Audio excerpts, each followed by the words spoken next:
الهدف والاوبجيكتيف اللي كان غيدمرك هو نفسه الا عرفتي تتعامل معاه هو اللي غيلونسيك.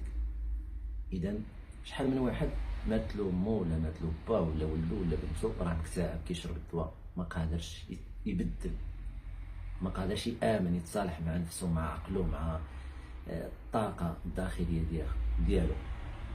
دونك خصو اول حاجه يكون عارف بينه وبين الله.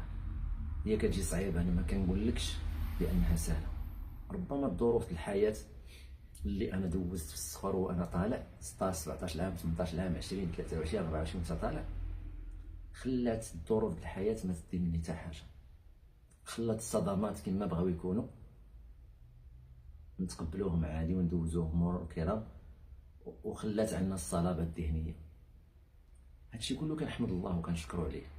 علاش؟ حيت ملي كيدوز كنحس براسي زدت تقويت، سيرتو دابا مع القوه ديال لوبجيكتيف ديال الهدف اللي انا خدام باش نحقق الحلم ديال امي، نمشي للحج ونديها معايا ونجبد الصوره ديالها ونوصل لها لو ماكسيمو ديال الدعوات. واذا مات ابن ادم انقطع عمله الا من ثلاث: ولد صالح يدعو له، او صدقه جاريه، او علم ينتفع به.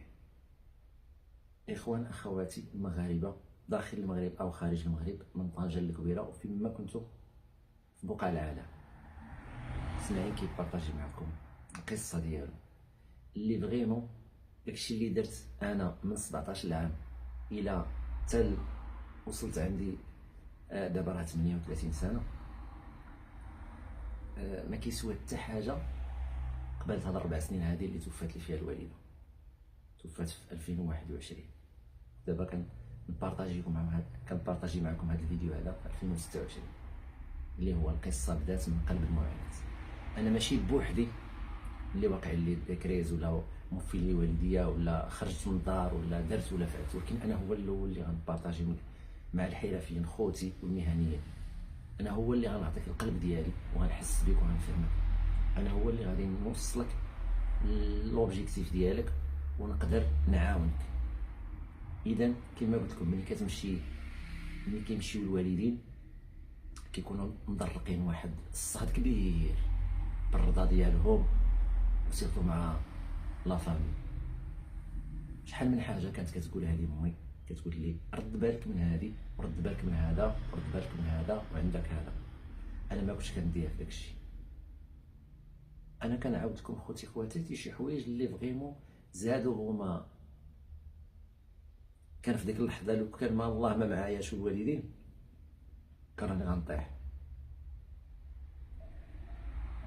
فاش كتمشي الوالده كتبقى تسمع وتحس بداك الكولوندير الداخلي اللي كيكون عندك في وسط العائله، بان بحال شي باب تحلات، والبرد والريح، وهذيك الباب كانت سدها الميمه بالرضا ديالها وما كنتيش انت حاسس لها. اخويا اللي عندك ميمتك تهلا فيها. اخويا مرضي الوالدين راه كيبانو مور الوفاه الوالدين، وعندك امك تهلا فيها. ما تبقاش تقول تا الغدا وتا البعد وتا عندي. تهلا فيها، طيح لها على رجليها، تصدق عليها، سير زورها في القبر. تاثرت بزاف وتصدمت عاوتاني من جهه العائله.